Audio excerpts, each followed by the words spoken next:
And now I have the honor of introducing Dr. Cecilia Tsu. Dr. Tsu is Associate Professor of History at the University of California, Davis, where she teaches courses in U.S. history, Asian American immigration history, and the history of California. Dr. Tsu is the author of The Garden of the World, Asian Immigrants and the Making of Agriculture in California's Santa Clara Valley. Her current book project, Starting Over, Refugee Resettlement in the Reagan Era, examines the evolution of Southeast Asian refugee resettlement policy and its intersection with the rise of American conservatism in the 1970s and 80s. So please help me in welcoming Dr. Tsu.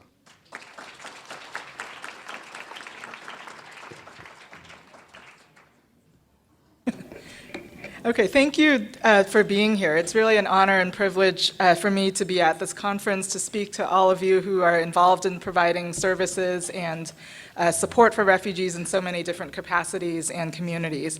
Thank you to Patrick Kearns for the invitation to participate in this conference, to Pam Fine and Emily for their help organizing my visit in Cleveland. So I'm really grateful and excited to be here, but I have to admit, giving a talk at a conference like this is not something I've done before.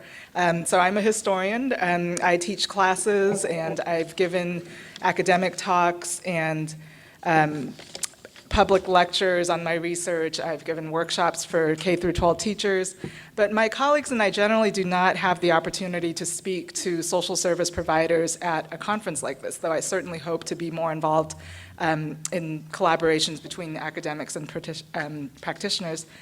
So my caveat is that what I do as a historian is study and interpret the past, so we have a more nuanced, complex view of our history. So I don't make policy recommendations, I don't prescribe best social work practices, but in any case, I do hope that you'll gain something from what I have to say and a deeper understanding of where we are in the long-term history of refugee resettlement.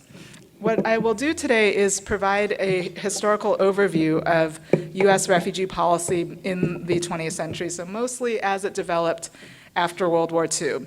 I'll begin by talking about the United States commitment to refugees on an ideological level, and then what that commitment looked like on a practical level, and I'll focus on the case of the 1970s and 80s. And then I'll talk about domestic resettlement policy as it developed following the Refugee Act of 1980 in response to the unprecedented influx of Southeast Asian refugees. And I'll draw from my current book research on the resettlement experience of Hmong refugees from Laos. So my kind of overarching argument is that the particular historical context of the late 1970s and 80s produced a particular set of goals and structure of implementation of refugee resettlement. And there are complex and unintended consequences from that time that still continue to inform policy today. So I imagine that you're familiar with the saying that the US is a nation of refugees. And Emma Lazarus' 1883 poem inscribed at the base of the Statue of Liberty when she says, "Give me your tired, your poor, your huddled masses yearning to breathe free," she seems to be describing refugees. She lived during a time when many Jews were fleeing religious persecution in Russia and Eastern Europe. As a Jewish American in New York, Lazarus was involved with relief and fundraising efforts on behalf of these new Russian Jewish immigrants. At that time, there was no legal restriction on their migration, so designating them as immigrants or refugees was unnecessary. And I bring up these lines because I think they reflect an ideological commitment to refugees on the part of the US, a celebrated vision of America as a country welcoming those who seek liberty and freedom from oppression. This is something that's integral to American identity and part of the stories that Americans tell about themselves as a people. Now, in the 20th century, this commitment to refugees was solidified in international agreement. So in the 1951 United Nations Convention related to the status of refugees, which was a landmark international agreement that established the rights of refugees and the legal obligation of signatory countries to protect them. And so from that convention, we get the definition of a refugee as someone who, owing to a well-founded fear of being persecuted for reasons of race, religion, nationality, membership of a particular social group, or political opinion, and you get that official definition of a refugee. And what you also get from that is the principle of non-refoulement that prohibits the return of a refugee to a country where his or her life is threatened. So that's been considered a rule of customary international law. So a refugee seeking protection must not be prevented from entering a country. So I think this forms the framework for the current international system of refugee protection. At the time when the 1951 convention came out, that was more or less limited. People were thinking about protecting European refugees in the aftermath of World War II. And so in 1967, the protocol expanded the kind of geographic and temporal scope. The United States signed on to that 1967 protocol, so it officially and symbolically recognized its obligation to displaced and persecuted people around the world. Now, what does this getting to the second part, so what does this UN convention look like in practice? So I would say that despite the establishment of this agreement and the 147 signatory nations on it, there are no effective mechanisms for implementing this convention around the world. There are no binding obligations for nations to grant asylum, no international court or authority to overrule if a nation violates non-refoulement. So each country makes its own policy, has its own refugee status determinations. With the United States, it relies on the UNHCR and other non-governmental organizations to help identify populations in need of resettlement. But the final determination about resettlement is made by US officials, so the Department of State, and since 2003, the Department of Homeland Security and its Customs and Immigration Services. And then, of course, the president has the power to kind of set the admission ceilings in consultation with Congress since 1980. Gaining the official status of refugee then within a nation is a matter of governmental decision, not personal choice. So those who qualify for refugee status as decided by the United States, of course, represent a very small fraction of the displaced people in need of international protection. And so how has the United States decided who to accept as refugees? For over 40 years, from the end of World War II to the fall of the Berlin Wall, Cold War political justifications formed the ideological basis for defining and accepting refugees. So in the Cold War, fleeing from a communist regime was often sufficient to gain admission to the United States as a refugee. So there was this equation of refugee equals somebody who's anti-communist. And there are numerous examples of this in US history in the 20th century. So the US admitted Hungarians who rose up against occupying Soviet forces in 1956. It took in Cuban exiles fleeing Fidel Castro's takeover in 1959, and then after that. It admitted approximately 30,000 Soviet Jews in the 1970s, as well as Chileans who were escaping the dictatorship of Augusto Pinochet after the 1973 military coup. And then since the Vietnam War, the United States has opened its doors to more than 1 million refugees from Southeast Asia, the largest influx of refugees in its history. And this was the result of a rare bipartisan consensus that the country had a moral obligation to assist those who faced retribution from communist regimes in power for fighting alongside American forces. So basically, reflecting American policy, foreign policy interests during the Cold War, most refugees came from just three countries: the Soviet Union, Vietnam, and Cuba. And then there were smaller numbers from Eastern European bloc countries, Hungary, Poland, Czechoslovakia, East Germany, from the People's Republic of China, and then from Cambodia and Laos. And again, the U.S. policymakers believe that admitting refugees from these communist countries demonstrated to the world the triumph of democracy and freedom over totalitarianism. So this is a powerful kind of ideological symbol for the U.S. to accept refugees.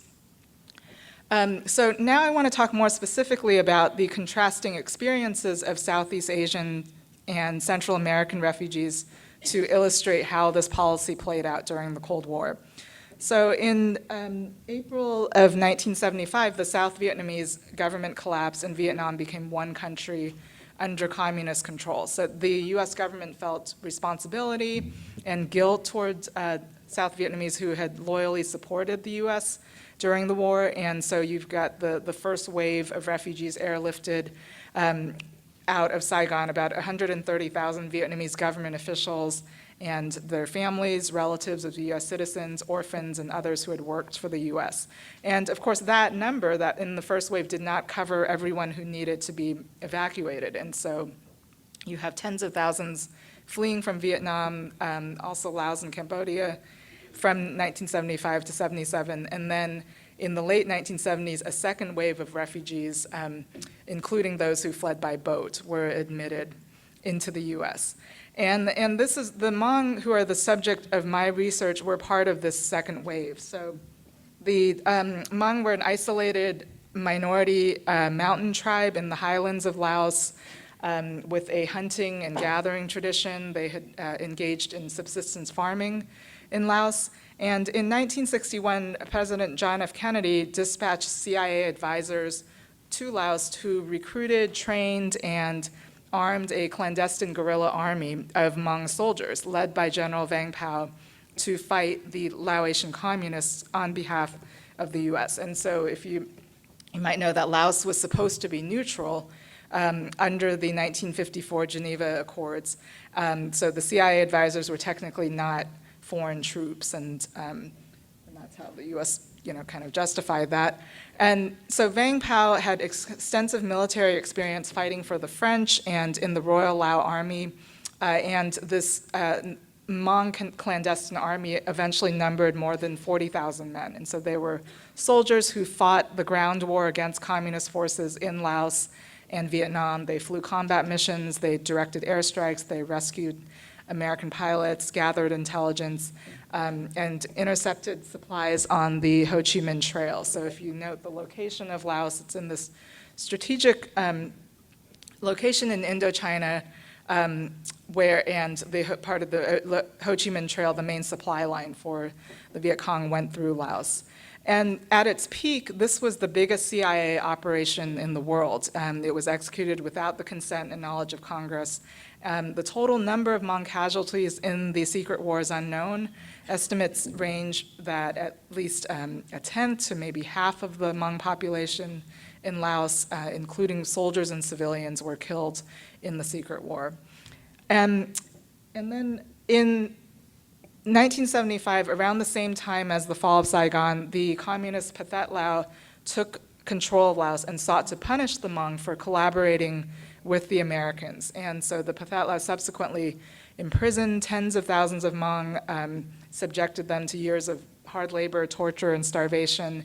And in 1978, the Laotian communists stepped up their extermination campaign, and this is when they sprayed yellow rain toxins over Hmong populated areas in Laos, and so families fled. So those who decided to embark on this dangerous trek to get to refugee camps across the Mekong River in Thailand, they fled to the jungles, they hid from communist forces, and only about half of those who fled and attempted this journey survived, and they made it to refugee camps in Thailand. When President Jimmy Carter raised monthly refugee admissions quotas in 1980, more than 27,000 Hmong resettled in that year alone. By 1990, there were close to 100,000 Hmong in the country. And this is still a small subset of the total stream of Southeast Asian migrants that arrived at this time. But the point being that it was their vital military alliance with the US that qualified the Hmong for admission as refugees. So because of these political obligations from the Vietnam War, the U.S. eventually opened its doors to, as I said, more than 1 million refugees from Southeast Asia, including the Hmong. And in thinking about this, Carter also linked this commitment to refugees not just to Cold War alliances and anti-communism, but to human rights, and that's something he articulated in raising these annual quotas for refugees and accepting many Southeast Asians. Now, in contrast, Ronald Reagan's administration's response to Central American refugees in the 1980s was quite different. So Central America in the 1980s was one of the most violent, politically unstable regions in the world. You have right-wing government forces who arrested and executed thousands of citizens who were killed and disappeared. And under Reagan, the U.S. provided military support to anti-communist American allied governments of El Salvador and Guatemala, as well as to the Contras, the Nicaraguan guerrillas who were fighting against the Sandinista government, which had ties to Cuba and the Soviet Union. And so all of this political and military upheaval in Central America produced about 2 million refugees by the end of the 1980s. And some of them, and not all of them went to the US. About a quarter fled to neighboring countries, and then half of them went to Mexico. But tens of thousands of Central Americans who arrived in the US, so they're mainly from El Salvador, from Guatemala, and Nicaragua, applied for asylum during the 1980s. And they claimed that they would be persecuted if they returned home.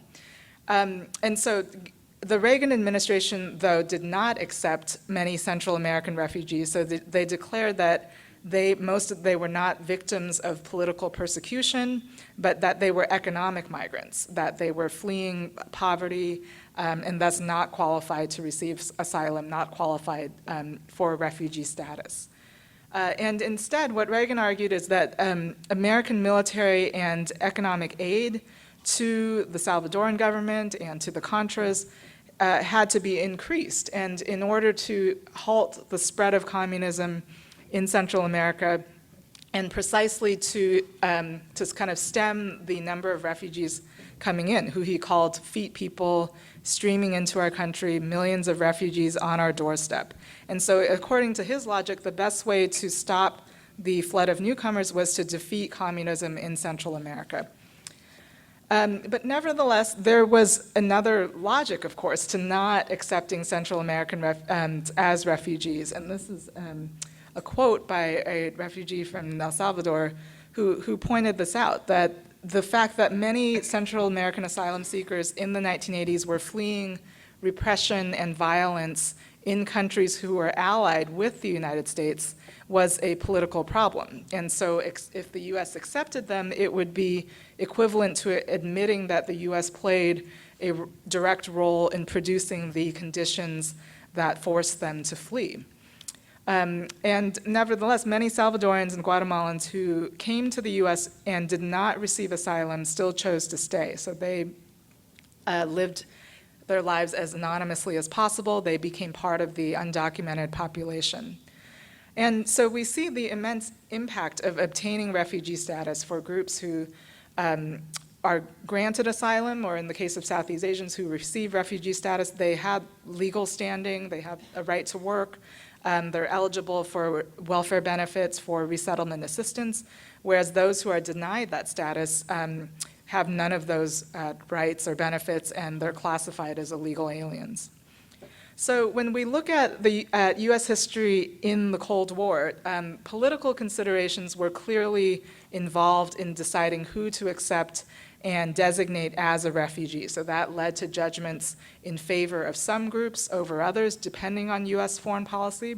And we see that the UN Convention, we have this definition of refugees, but it was applied very selectively by the US as suited to geopolitics. Now, the end of the Cold War, so I'm talking now about more recent trends and an overview of that. So the end of the Cold War forced policymakers to reevaluate refugee admissions as anti-communism was no longer the main factor in determining refugee status.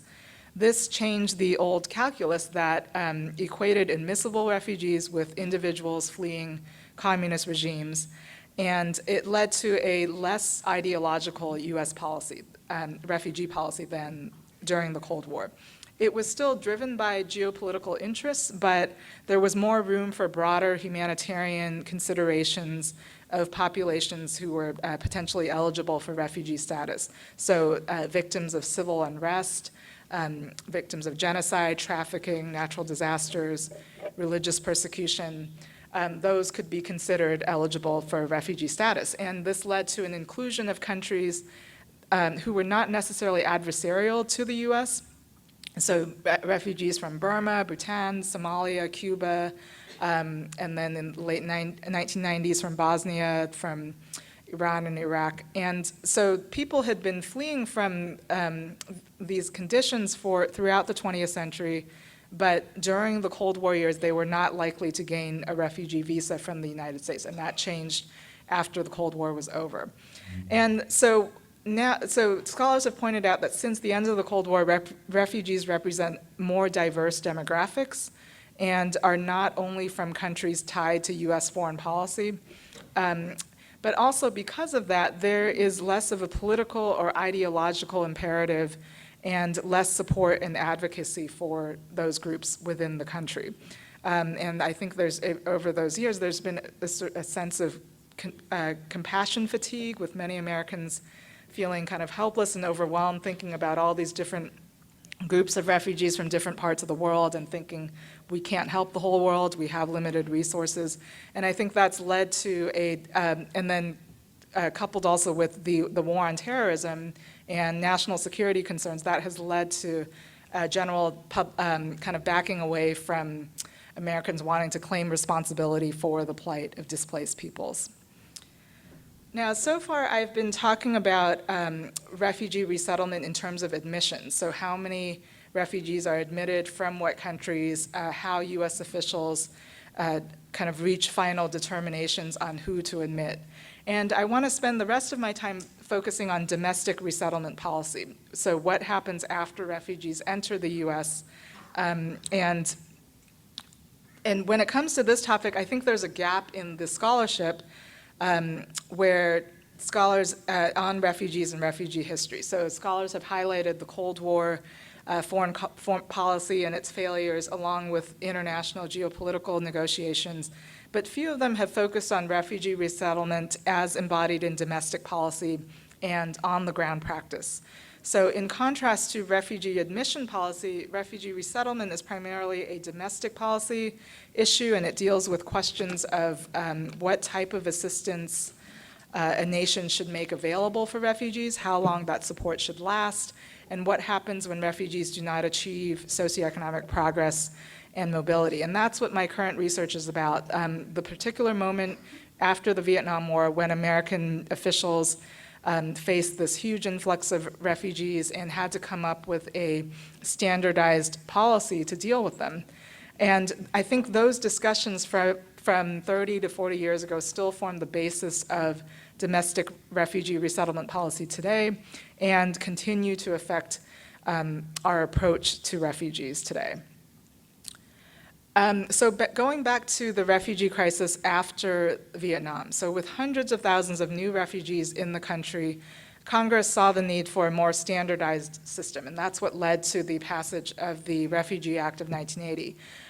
Prior to that, legislation that had authorized the acceptance of refugees was passed on an ad hoc basis, and so there wasn't a set procedure and kind of set kinds of benefits and process for admitting and resettling refugees. And that's what lawmakers were trying to come up with in 1979, 1980. And in trying to come up with this standardized policy, there was a tension about how to define and administer refugee resettlement.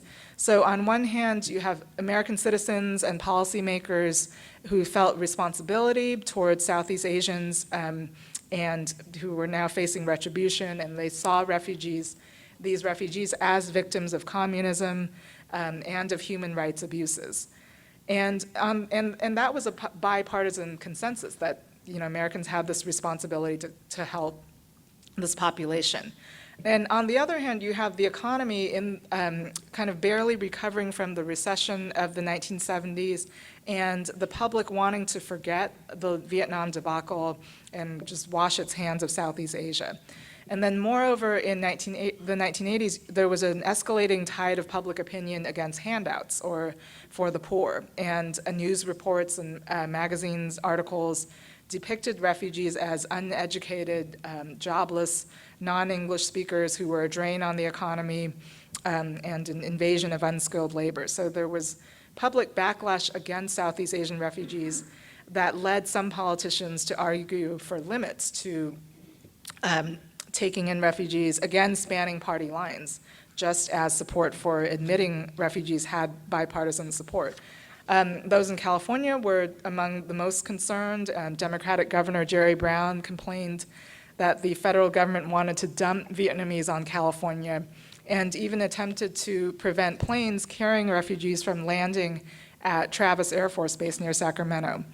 And so I wanted to point out that this was not, we think of the refugee issue today as quite polarized and falling along party lines, and that wasn't so much the case when talking about after the Vietnam War in that period. So here I have some examples of quotes. So some opponents of refugee admissions objected to the amount of federal funding earmarked for resettlement, and they were liberals who thought that American citizens should get government aid first. So even you have the welfare rights movement defending the expansive welfare system that aided poor Americans, and thought that Southeast Asian refugees would compete with blacks for scarce jobs and would kind of gobble up these government funds. And so in my research, I argue that this tension between wanting to take responsibility and feeling like this obligation to Southeast Asian refugees on one hand, and then on the other hand, these other concerns about the federal government's role then led, this played out in resettlement policy from the beginning, and it determined the limits of the federal government's role in the implementation of resettlement and what the U.S. would do to help these refugees once they were in the country. And I'll talk briefly about three aspects of domestic resettlement policy as codified in the Refugee Act of 1980 and as kind of implemented in the ensuing decade. And so I'm talking about kind of three approaches to this. And so the first is dispersal. So I'm saying that the kind of three aspects of the 1980 policy that have kind of been enshrined in the U.S.'s approach to refugee resettlement. And so the government at that time was concerned about the social and economic burdens of resettlement on state and local governments. And so it attempted to ensure an even distribution of refugees across the country by implementing this policy that scholars have commonly referred to as dispersal, or the scatter or broadcasting approach. According to the OR, the goal of dispersal was to preempt the concentration of refugees in and to avoid creating new areas of high impact in the future. So officials were mindful of the burdens to local communities that received refugees and designed the policy in an attempt to mitigate citizen backlash. So for example, with Hmong refugees, they were resettled to various locations from Providence to Philadelphia, Chicago, Des Moines, Tulsa, Oklahoma, Salt Lake City, the Twin Cities. And the lessening impact and as John Fink of the Rhode Island Office of Refugee Resettlement commented wryly, that led to kind of misplaced motivations. And so he said that the Hmong had been asked to be resettled together, but were spread like a thin layer of butter throughout the country, so they'd disappear. And so this approach, dispersal, failed to take into account the interests of refugees. And as a result, many Southeast Asian refugees engaged in secondary migration to reunite with kin and to reconstitute familiar communities. So for example, California received about 25% of Southeast Asian refugees, but because of secondary migration, so people kind of leaving the place where they were initially resettled and coming to California, over 40% of all refugees from Vietnam, Laos, and Cambodia lived in California. Many Hmong moved to the Central Valley in the early 1980s to reunite with members of the same clan. So in 1976, you have no Hmong living in the Central Valley, and by 1983, more than 20,000 had arrived in Fresno and Merced counties. And the movement of refugees out of their original resettlement sites was the contraindicated but unsurprising result of dispersal. And the Hmong refugees themselves, they cited a long tradition they had of moving for betterment, and they remained steadfast in their right to relocate as a means of survival. So secondary migration on the refugees' own accord became an adaptive measure to an adaptive response to chronic poverty for families who decided to control their own destinies instead of relying on resettlement officials' recommendations. So for Hmong refugees who defended their freedom to engage in internal migration, the failures of U.S. resettlement policy continue to loom large as they looked for true refuge. So one lesson from the Hmong experience is that dispersal did not work, and resettlement officials needed to be more attuned to refugee needs for community and connection, and not just focus on the burden and potential backlash of local residents. Now, the other kind of feature of how resettlement policy was set up in 1980 was decentralization and kind of decentralizing the role of the federal government. And this happened on two levels. So first, in terms of relying on state governments to administer refugee benefits. So the federal government reimbursed state governments for cash assistance and medical and social services that refugees receive. So refugees receive payments from the respective states where they resided, and so the federal government was not providing welfare directly. And so I think for so the thought was that then it didn't look like the U.S. was establishing this gigantic new bureaucracy and paying refugees directly. And so the states would apply to ORR for various grants to run refugee programs, so there was another layer of bureaucracy. And then the states and localities administered that cash assistance as a subset of their already existing mainstream welfare programs. And but what happened is that, and part of the motivation for this was the federal government wanted to make refugee aid more consistent, but because there was still a high level of variation due to different rules governing eligibility by each state, so it just, so consistency wasn't really achieved. And then on another level, decentralizing also meant relying on private voluntary agencies. So this public-private partnership that included churches and religious groups to provide resettlement services. So this is how we get, of course, for example, the U.S. Catholic Conference resettling 40% of all Vietnamese refugees. And the federal government had their reasons for wanting to rely on private agencies to do resettlement work. So this is, and they cited this, that there were many reasons that the private agencies knew better how to do this. They were already involved with this work, and they could provide more resources. And so the refugees were matched with sponsors who promised to provide them with food, clothing, shelter, and help them find jobs, enroll their children in schools, and ease their transition into American society. And they received the agencies received some subsidy from the federal government, but they were pretty much on their own. They relied on private funds, volunteers, and that lessened the financial burden of resettlement for the federal government. So we have this neoliberal shift towards privatization of services that became manifest in debates over reforming domestic resettlement and welfare. So in the 1980s, you see this continuing trend towards placing more responsibility on private resettlement agencies to seek alternatives, as officials were saying, to current public assistance programs. And there was a growing consensus already by the mid-1980s that individualized case management by private social services agencies was an effective method of keeping refugees off of welfare. And so shifting the burden of turning refugees into employed members of society kind of went to private organizations. And that was a concept that was enormously appealing to policymakers, particularly when these private agency leaders volunteered to assume this responsibility and said that they were some said they were even more successful at doing this than kind of those who worked for the states and the federal government.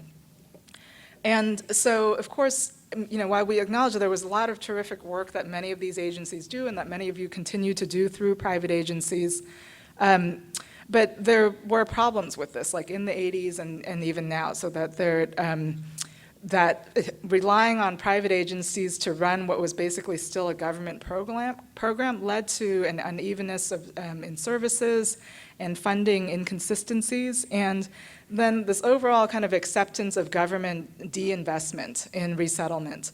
And so I think of even like a parallel example in public higher education. So in California and like many other states, the state has cut funding to universities like mine, public universities, and so to make up the difference in those budget cuts, schools have privatized and relied on kind of either raising tuition and trying to recruit people from out of state who are not state taxpayers, or on development, on fundraising and so forth, and they've been successful to some extent and have made up for that difference in funding, and then but the state government, as a result, has not restored the funding because they've seen, well, you're managing fine, and maybe you don't need that state funding after all. So I think that's, those are some of the issues that can come out of the consequences of privatization and relying on private organizations to do this bigger task. And then finally, what was emphasized repeatedly by government officials, voluntary agencies, anyone involved in resettlement in the 1980s was making economic self-sufficiency the main priority of resettlement. And so mindful of mounting public sentiment against government social spending, policymakers made economic self-sufficiency the axiomatic goal of refugee resettlement. And while that's not an unreasonable goal, the intensive focus on it during the 1980s led to a particular bias in the way that programs were funded and administered that did not always benefit refugees. So first, prioritizing this goal, which entailed finding remunerative employment for refugee families so they would not stay welfare dependent, led state and federal officials to develop an increasingly narrow view of successful outcomes. So in other words, if that was their benchmark, economic self-sufficiency, and they saw that refugees were failing to obtain immediate employment and leave the welfare rolls, that indicated that these social programs were not working, and that led to them being cut or defunded. And this led to a second irony, which is that the federal government further cut programs and funds in the name of promoting self-sufficiency. So, for example, Minnesota Refugee Coordinator Jane Kretzmann remarked on this irony in 1981. So she said, how can you expect the refugees to get off welfare if you reduce funding for education and job training? And Hmong refugees themselves repeatedly underscored that they had the drive and work ethic. They wanted to become self-sufficient, but maintained that it was unrealistic for Americans to expect refugees to reach that goal without appropriate and adequate assistance. And yet, the government's overall commitment to refugees went into steady retreat even shortly after it passed the first federal law codifying refugee resettlement in 1980. So we see this with changes in periods of eligibility. So this is just one example. So in 1982, Congress passed a revision of the law that cut the amount of time refugees could receive medical and cash assistance, so they cut it from 3 years to 18 months. In 1991, that went down to 8 months. And then another example, in 1986, Congress reduced the time period in which the government would reimburse states for AFDC and Medicaid.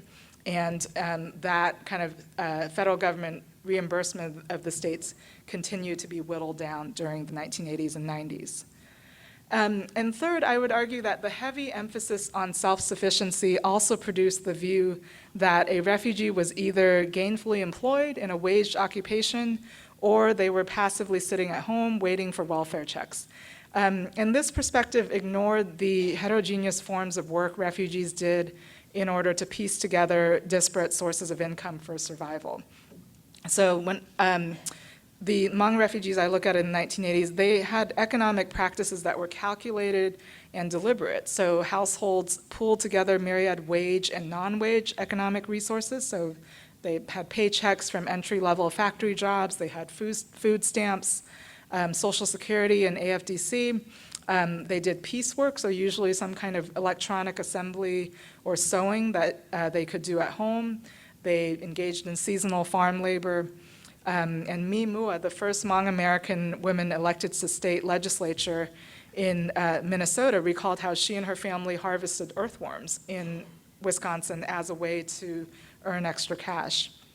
And many Hmong refugees also drew on their subsistence tradition, which included gardening, hunting, and foraging. So though these practices did not constitute wage labor, it's hard to deny that they involved work and produced tangible economic value. So in the US, these traditional activities became a means to stretch a refugee household's net available cash and a way for them to feed their families more bountifully than earned income and welfare payments allowed. So unlike many other families on welfare, most Hmong utilizing these methods were able to confine their food expenses to just their food stamp allowance. And yet, American admonitions against welfare dependency served to diminish the definition of work in support of the household economy and instead define it narrowly as earned income through wage labor. And I believe that this view effectively discounted the exhaustive forethought and ingenuity that refugees, as members of the working poor, exhibited to survive in America. All right, so getting to our last point, so and the upshot and implications for today. So what can we draw from kind of understanding the history of refugee resettlement in the 1980s for where we are now? So my research indicates that in the 1980s, American policymakers conceived of resettlement primarily in terms of political expediency. So balancing what the US owed to its defeated allies against how much they could afford to spend without generating widespread taxpayer and voter resentment. So from a practical perspective, this is what led them to develop these particular sets of policies and approaches. So I think it makes sense that we want to try to get refugees to learn English and find jobs as quickly as possible, to not concentrate them in particular cities and states, and to decentralize and involve private agencies in resettlement. But I think there's a way that these concerns took precedence over broader considerations of what refugees needed in order to heal from the traumas of war and displacement so that they could ultimately integrate into and contribute to the nation. And I see in my research how Hmong refugees were pushing back against the official goals of resettlement policy.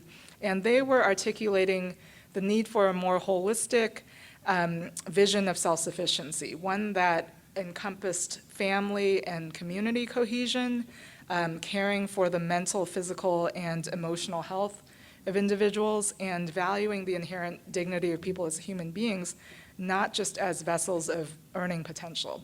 And in doing so, they contested the meaning of self-sufficiency as defined by resettlement officials. They insisted on policies that emphasize reinforcing bonds of community and upholding principles of individual worth. So over 40 years since the first Hmong refugees arrived in the U.S., the community has made great strides in many areas, from educational attainment to political participation to socioeconomic mobility. And yet the poverty rate among Southeast Asian groups in the U.S. remains startlingly high, particularly for the Hmong. So almost 38% of Hmong today live in poverty, compared to it's about 28% of Cambodians do. And in the Southeast Asian population, there's still high rates of depression, post-traumatic stress disorder, and so one has to wonder whether better policies and more adequate measures decades ago could have made a difference. Now, at the same time, I think we also need to consider the response of citizens who might care about arguments for humanitarianism and compassion, but are also concerned about pragmatic questions of resources, where these resources will come from. And I think, we're having those debates in this country. What's happening in Europe also reflects this, where the fear of migrants and refugees has turned in the far right into this viable political movement.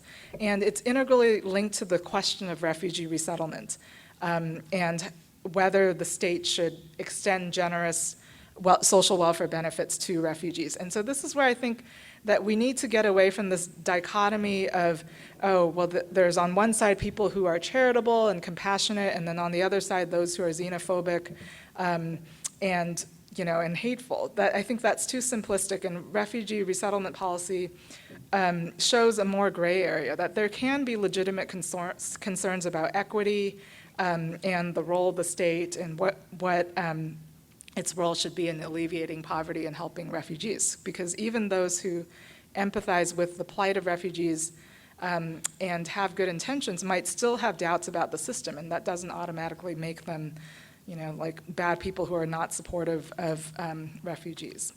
So where does that leave us? So changes in American resettlement policy do not appear too likely in these current political times.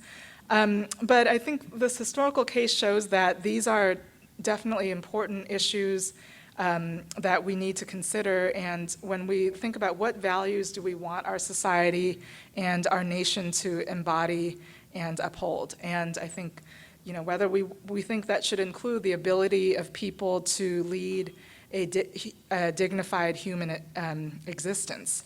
And so that's why I think understanding the historical dimensions of refugee resettlement is more pressing than ever if we are to arrive at a just and effective solution to the global migrant crisis today. Thank you very much.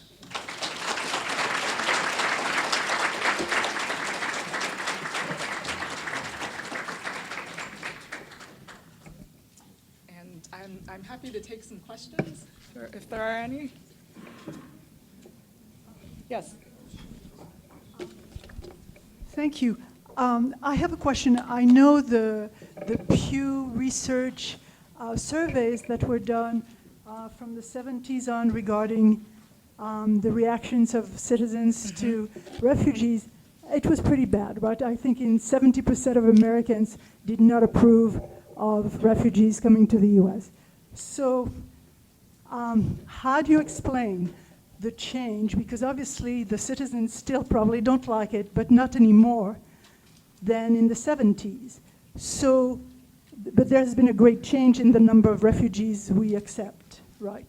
So my question is, if it's not the result of a change in the population, where is it coming from? Sorry, where is what coming from? So the decision at the government level to diminish the number of refugees we allow in the country, right? We can't say that it's because all of a sudden the population has become xenophobic, right? Because the population was xenophobic in the 70s when we had hundreds of thousands of refugees. So. Yeah. So, and I would say, I know the public opinion polls you're talking about, I think they were slightly higher in terms of supporting refugees after the Vietnam War than they might be today. And they were definitely less kind of strictly along partisan lines. So there was more of a bipartisan consensus back in the 1970s and early 80s. I think, I mean, yeah, that it's kind of a complicated question, and maybe not so much on one hand, because what we see is, in terms of fluctuations, it's like, yeah, there have been fluctuations, but it's really only in this administration that we see the lowest numbers in, you know, in the last 40 the last 4 decades. And so prior to that, I mean, you know, we have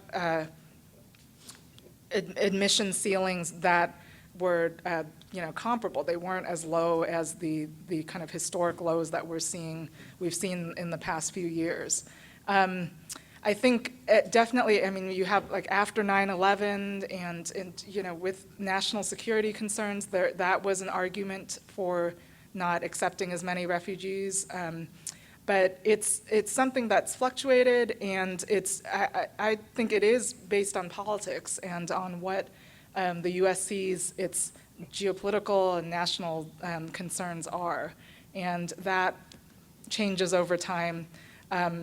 Even while, and at the same time, that public support, I think, has declined since the period I'm talking about, where there was, as I said, more of a widespread support for refugees. So, that's Sorry, but I guess the point was that according to the surveys, that was not the case. You mentioned Hungarians. Apparently, it was over 70% of Americans disapproved of welcoming Hungarians. So I'm just... Oh, I'm sorry. Yeah, I meant yeah. I meant from after the Vietnam War. Okay. Before that, I think that's the case, but those were such small numbers that I don't know that many Americans were that aware that, you know, there were these groups and that were accepted kind of on an ad hoc basis. They were kind of a one-time thing that it seemed like, okay, we're going to accept this group, and then that's it. But I was referring mostly to after the Vietnam War. But I take your point that there might have not been as much support, but I think the scale of it prior to the 1970s was on a much smaller scale.